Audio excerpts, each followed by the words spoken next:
ਤੇ ਮਿੰਟੂ ਜੀ ਗੱਲਬਾਤ ਦਾ ਸਿਲਸਿਲਾ ਸ਼ੁਰੂ ਕਰਦੇ ਜਾਈਏ। ਅਹੁਦਾ ਸੰਭਾਲਣ ਤੋਂ ਬਾਅਦ ਰਾਜਾ ਵੜਿੰਗ ਨੇ ਪੜ੍ਹਿਆ ਅਨੁਸ਼ਾਸਨ ਦਾ ਪਾਠ। ਪੜ੍ਹਿਆ ਵੀ ਹੋ ਸਕਦਾ ਤੇ ਪੜ੍ਹਾਇਆ ਵੀ ਹੋ ਸਕਦਾ ਹੈ, ਕਿਉਂਕਿ ਅਨੁਸ਼ਾਸਨ ਅੱਜ ਕੱਲ ਕਹਿ ਲਈਏ ਬਹੁਤ ਇੱਕ ਕੀਮਤੀ ਸ਼ੈ ਬਣ ਗਿਆ ਕਾਂਗਰਸ ਦੇ ਵਿੱਚ। ਵੈਸੇ ਉਸ ਤੋਂ ਪਹਿਲਾਂ ਅਹੁਦਾ ਸੰਭਾਲਣ ਵਾਲੀ ਜਿਹੜੀ ਵੀਡੀਓ ਉਹ ਵੀ ਬੜੀ ਵਾਇਰਲ ਹੋਣ ਰਹੀ ਹੈ। ਬੜੀ ਗਜ਼ਬ ਦੀ ਕਹਿ ਲਈਏ ਨਾ ਕਿ ਕਾਂਗਰਸ ਦੀ ਕਿਸਮਤ ਹੈ, ਕੋਈ ਨਾ ਕੋਈ ਵੀਡੀਓ ਜਿਹੜੀ ਆ ਉਹ ਨਿਕਲ ਹੀ ਆਉਂਦੀ ਹੈ ਜਨਤਾ ਦੇ ਐਂਟਰਟੇਨਮੈਂਟ ਵਾਸਤੇ। ਜਿਵੇਂ ਇੱਕ ਫਿਲਮ ਆਈ ਸੀ ਨਾ, ਉਹਦੇ ਚ ਕਹਿੰਦੇ ਐਂਟਰਟੇਨਮੈਂਟ ਐਂਟਰਟੇਨਮੈਂਟ ਤੇ ਐਂਟਰਟੇਨਮੈਂਟ, ਤਾਂ ਇਹ ਐਂਟਰਟੇਨਮੈਂਟ ਹੋ ਹੀ ਜਾਂਦਾ। ਦਰਅਸਲ ਹੋਇਆ ਕਿ ਜਦੋਂ ਅਹੁਦਾ ਸੰਭਾਲ ਰਿਹਾ ਸੀਗਾ ਰਾਜਾ ਵੜਿੰਗ, ਤਾਂ ਜਿਹੜਾ ਪੰਜਾਬ ਮਾਮਲਿਆਂ ਦਾ ਇੰਚਾਰਜ ਆ ਉਹਨੂੰ ਪਿੱਛੇ ਧੱਕ ਕੇ ਤੇ ਭਾਰਤ ਭੂਸ਼ਣ ਆਸ਼ੂ ਨੂੰ ਅੱਗੇ ਲੈ ਆਂਦਾ ਗਿਆ ਰਾਜੇ ਵੜਿੰਗ ਵੱਲੋਂ। ਅੱਛਾ, ਹੁਣ ਭਾਰਤ ਭੂਸ਼ਣ ਆਸ਼ੂ ਨੂੰ ਇਹਨਾਂ ਨੇ ਕਾਰਜਕਾਰੀ ਪ੍ਰਧਾਨ ਬਣਾਇਆ ਨਾਲ। ਤੇ ਕਮਾਲ ਦੀ ਗੱਲ ਇਹ ਹੋਈ ਕਿ ਜਦੋਂ 2-3 ਟੁਕੜੇ ਜੇ ਸੀਗੇ ਪਲੇਟ ਦੇ ਵਿੱਚ ਬਰਫੀ ਦੇ, ਪਤਾ ਨਹੀਂ ਕਿਦਾਂ ਦੇ ਲਿਆ ਕੇ ਰੱਖੇ ਸਨ, ਤੇ ਉਹ ਜਦੋਂ ਆਸ਼ੂ ਚੁੱਕ ਕੇ ਤੇ ਉਹਦੇ ਮੂੰਹ ਚ ਪਾਉਣ ਲੱਗਾ, ਉਹ ਪਿੱਛੋਂ ਚੌਧਰੀ ਆਇਆ ਤੇ ਉਹਨੇ ਗੁੱਟ ਨੂੰ ਐ ਪੂਰਾ ਜਿੰਦਰਾ ਲਾ ਦਿੱਤਾ। ਜਿਵੇਂ ਕਬੱਡੀ ਵਾਲੇ ਖਿਡਾਰੀ ਨਹੀਂ ਗੁੱਟ ਫੜ ਲੈਂਦੇ ਯਕਦਮ, ਇਸ ਤਰ੍ਹਾਂ ਉਹਨੇ ਗੁੱਟ ਫੜ ਲਿਆ। ਭਾਰਤ ਭੂਸ਼ਣ ਆਸ਼ੂ ਵਿਚਾਰਾ ਉੱਥੇ ਜਿੱਦਾਂ ਕਰੀਏ ਯੱਕ ਬਰਫੀ ਹੋ ਗਿਆ। ਅੱਛਾ, ਉਹਨੇ ਚੁੱਕ ਕੇ ਬਰਫੀ ਦੀ ਪਲੇਟ ਬਾਜਵੇ ਨੂੰ ਤੋਰਦੀ ਕਰ ਦਿੱਤੀ, ਤੇ ਬਾਜਵੇ ਨੇ ਚੁੱਕ ਕੇ ਤੇ ਉਹ ਜਿਹੜੀ ਬਰਫੀ ਸੀ ਉਹ ਨਵੇਂ ਪ੍ਰਧਾਨ ਦੇ ਮੂੰਹ ਚ ਤੁੰਨ ਦਿੱਤੀ। ਭਾਰਤ ਭੂਸ਼ਣ ਆਸ਼ੂ ਤੋਂ ਚੌਧਰੀ ਬਦਲਾ ਲੈ ਗਿਆ। ਸੋ ਇਹ ਤੇ ਇਹਨਾਂ ਦਾ ਕਹਿ ਲਓ ਕਿ ਆਪਣਾ ਉੱਥੇ ਰੰਗ ਢੰਗ ਆ, ਅਜ਼ਬ ਨਜ਼ਾਰਾ ਤੇ ਗਜ਼ਬ ਤਮਾਸ਼ਾ ਹੈ।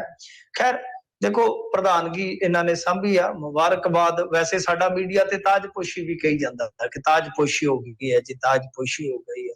ਪਤਾ ਨਹੀਂ ਇਹ ਕਿਹੜੇ ਅਖਬਾਰ ਹੋ ਰਹੀਆਂ ਵੀ ਜਿਹੜੇ ਸਮਰਾਟ ਆ, ਜਿਹੜੇ ਜਿਨ੍ਹਾਂ ਨੇ ਤਖਤ ਮਲਣੇ ਆ। ਖੈਰ ਜੋ ਵੀ ਹੈ, ਚਲੋ ਮੀਡੀਆ ਦਾ ਆਪਣਾ ਕੰਮ ਆ ਤੇ ਇਹਨਾਂ ਦਾ ਆਪਣਾ ਕੰਮ ਆ। ਅੱਛਾ, ਉਸ ਤੋਂ ਬਾਅਦ ਇੱਕ ਨਜ਼ਰ ਸੀ ਕਿ ਸਿੱਧੂ ਤੇ ਜੀ। ਸਿੱਧੂ ਸਵੇਰ ਦਾ ਹੀ ਰਵਾਨਾ ਹੋਇਆ ਸੀ, ਲੋਕੀ ਕਹਿੰਦੇ ਕਿ ਪਤਾ ਨਹੀਂ ਉੱਥੇ ਪਹੁੰਚੇਗਾ ਕਿ ਨਹੀਂ। ਸਿੱਧੂ ਗਿਆ ਤੇ ਹੈ, ਪਰ ਉਹਨੇ ਸਟੇਜ ਸ਼ੇਅਰ ਨਹੀਂ ਕੀਤੀ, ਥੱਲੇ ਬਹਿ ਬੂ ਕੇ ਮੁੜ ਆਇਆ।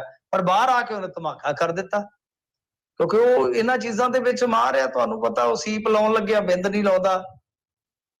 ਉਹਨੇ ਆ ਕੇ ਭਾਰਤ ਭੂਸ਼ਣ ਆਸ਼ੂ, ਰਾਜਾ ਵੜਿੰਗ, ਇਹਨਾਂ ਦੀ ਖੁਸ਼ੀ ਇਹ ਕਹਿ ਕੇ ਫਿੱਕਿਆਂ ਕਰ ਦਿੱਤੇ ਕਿ 5 ਸਾਲ ਦੇ ਮਾਫੀਆ ਰਾਜ ਕਰਕੇ ਆ ਰਹੇ ਹਾਂ ਅਸੀਂ। ਤੇ ਨਾਲ ਕਹਿ ਦਿੱਤਾ ਕਿ ਵੇਖੋ, ਮੈਂ ਨਹੀਂ ਕਿਸੇ ਤੋਂ ਡਰਦਾ ਡਰਦਾ, ਸਿੱਧੀ ਗੱਲ ਹੈਗੀ ਜੀ। ਕਹਿੰਦਾ ਕਿ ਪ੍ਰਧਾਨ ਆਉਂਦੇ ਜਾਂਦੇ ਰਹਿੰਦੇ ਆ, ਸੰਗਠਨ ਸਭ ਤੋਂ ਵੱਡਾ ਹੁੰਦਾ, ਸੰਸਥਾ ਸਰਵਉੱਚ ਹੁੰਦੀ ਹੈ, ਮੈਂ ਨਹੀਂ ਕਿਸੇ ਤੋਂ ਡਰਦਾ। ਤੇ ਨਾਲ ਉਹਦੇ ਜਿਹੜੇ ਹੈਗੇ ਮੀਡੀਆ ਸਲਾਹਕਾਰ ਜਨਾਬ ਸੁਰਿੰਦਰ ਡੱਲਾ ਜੀ, ਉਹਨਾਂ ਨੇ ਵੀ ਟਵੀਟ ਜਿਹੜਾ ਉਹ ਮਾਰਿਆ ਚਲਾ ਕੇ, ਕਹਿੰਦੇ ਨਵੇਂ ਕਾਂਗਰਸ ਪ੍ਰਧਾਨ ਤੇ ਸਹੁੰ ਚੁੱਕਣ ਵਾਲੇ ਭਾਸ਼ਣ ਵਿੱਚੋਂ ਪੰਜਾਬ ਲਈ ਸੰਘਰਸ਼ ਦੀ ਲਲਕਾਰ, ਪੰਜਾਬ ਦੇ ਮੁੱਦਿਆਂ ਤੇ ਲੜਾਈ ਦਾ ਖੁੱਲ੍ਹਾ ਐਲਾਨ ਅਤੇ ਕਾਂਗਰਸ ਚੋਂ ਕਰਪਸ਼ਨ ਤੇ ਕਰਪਟ ਲੀਡਰਾਂ ਦੇ ਖਾਤਮੇ ਵਰਗੇ ਮੁੱਦੇ ਗਾਇਬ ਸੀ। Proud of you Navjot Sidhu, ਜੋ ਅਹੁਦਿਆਂ ਲਈ ਨਹੀਂ ਪੰਜਾਬ ਲਈ ਜਿਉਂਦਾ ਮਰਦਾ ਹੈ। ਪੰਜਾਬੀਆਂ ਨੂੰ ਤੁਹਾਡੇ ਤੋਂ ਬਹੁਤ ਉਮੀਦਾਂ। ਆ ਤੁਸੀਂ ਦੇਖ ਲਓ ਕਿ ਸਿੱਧੂ ਦੇ ਸਲਾਹਕਾਰ ਕਿਵੇਂ ਛੋਟਾ ਠੋਕ ਰਹੇ ਆ। ਉਧਰ ਨਾਲ ਭਗਵੰਤ ਮਾਨ ਦੀ ਥੋੜੀ ਜੀ ਉਹ ਕਹਿ ਸਕਦੇ ਆ ਸਲੌਤ ਵੀ ਕਰ ਗਿਆ। ਨਵਜੋਤ ਸਿੱਧੂ ਕਹਿੰਦਾ ਕਿ ਮੇਰਾ ਭਰਾ ਛੋਟਾ ਇਮਾਨਦਾਰ ਆ, ਮਾਫੀਆ ਦੇ ਖਿਲਾਫ ਤੇ ਲੜੇਗਾ ਤੇ ਮੈਂ ਪਾਰਟੀ ਤੋਂ ਉੱਤੇ ਉੱਠ ਕੇ ਉਹਦਾ ਸਾਥ ਦੇਵਾਂਗਾ। ਇਹ ਕਿਹੋ ਜਿਹੀਆਂ ਗੱਲਾਂ ਹੋ ਰਹੀਆਂ ਨੇ। ਤਾਂ ਉਧਰ ਜੇ ਆਪਾਂ ਦੇਖੀਏ ਤਾਂ ਹਰੀਸ਼ ਚੌਧਰੀ ਨੇ ਵੀ ਬਿਆਨ ਦੇ ਦਿੱਤਾ, ਉਹ ਕਹਿੰਦਾ ਕਿ ਅਨੁਸ਼ਾਸਨਹੀਣਤਾ ਜਿਹੜੀ ਬਰਦਾਸ਼ਤ ਨਹੀਂ ਕੀਤੀ ਜਾਊਗੀ।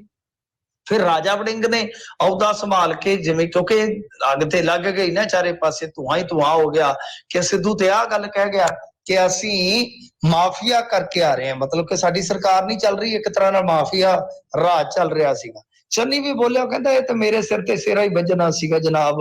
ਪ੍ਰਧਾਨਗੀ ਦੀ ਜਿਹੜੀ ਜ਼ਿੰਮੇਵਾਰੀ ਹੁੰਦੀ ਹੈ ਕਿ ਪ੍ਰਧਾਨ ਦਾ ਕੋਈ ਮਤਲਬ ਕਿ ਕੋਈ ਸਰੋਕਾਰ ਨਹੀਂ ਹੈ, ਪ੍ਰਧਾਨ ਦੀ ਕੋਈ ਜ਼ਿੰਮੇਵਾਰੀ ਨਹੀਂ ਬਣਦੀ। ਉਹ ਵੀ ਨਿਸ਼ਾਨਾ ਕਿਤੇ ਨਾ ਕਿਤੇ ਗੁੱਜਾ ਸਿੱਧੂ ਤੇ ਲਾ ਗਿਆ।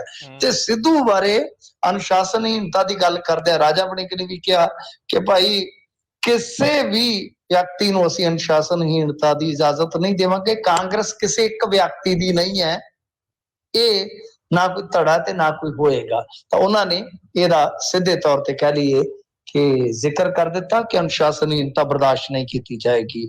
ਤਾਂ ਕੁੱਲ ਮਿਲਾ ਕੇ ਕਹਿ ਸਕਦੇ ਆਪਾਂ ਕਿ ਨਵਾਂ ਪ੍ਰਧਾਨ ਕਾਂਗਰਸ ਨੂੰ ਮਿਲ ਗਿਆ ਵਾ। ਕੀ ਨਵਾਂ ਰਸਤਾ ਮਿਲੇਗਾ, ਨਵੀਆਂ ਮੰਜ਼ਿਲਾਂ ਮਿਲਣਗੀਆਂ, ਇਹਦੇ ਤੇ ਥੋੜਾ ਜਿਹਾ ਹਾਲੇ ਸੰਸਾ ਸ਼ੰਕਾ ਖਦਸ਼ਾ ਹੈ। ਬਾਕੀ ਵੀ ਨਵੇਂ ਪ੍ਰਧਾਨ ਨੂੰ ਉਹ ਜਿਵੇਂ ਹਰਭਜਨ ਮਾਨ ਦਾ ਗਾਣਾ ਸੀ, ਵਧਾਈਆਂ ਜੀ ਵਧਾਈਆਂ, ਤੁਸੀਂ ਪ੍ਰਧਾਨਗੀਆਂ ਪਾ ਲਈਆਂ, ਬਸ ਠੀਕ ਹੈ, ਕਿ ਵਧਾਈਆਂ ਹੀ ਆ, ਹੁਣ ਅੱਗੇ ਵੇਖੋ ਕਿੰਨਾ ਕੁ ਵੱਧਦੇ ਆ।